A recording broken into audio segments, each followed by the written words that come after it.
you are losing power in the majority of your lifts. It's Rachel with TTSL Training, Barbell Basics, and whether you are an experienced athlete or you are working with the barbell for the first time, you need this video. This video is all about foundation. One of the most common errors we see with athletes, beginner and advanced, is the shifting of weight out of their foundation. Does this look like your squat?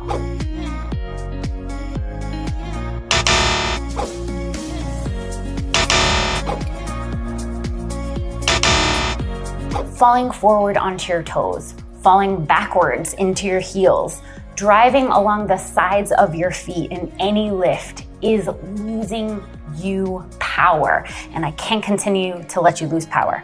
So we are going to fix that right now. Here's what your tripod's gonna look like. 3 points of contact with the ground at all times through your feet. Your heel, the base of your pinky toe, and the base of your big toe. When those 3 points are connected to the ground, your foundation is strong and you are gripping the floor for the most power. So when you are mid-lift or when you are prepping for a lift, think, grip the floor, spread your toes, stay balanced, and stay grounded. This is going to help the power in your lifts tremendously because the stronger the connection with the floor, the stronger and safer your lifts are going to become.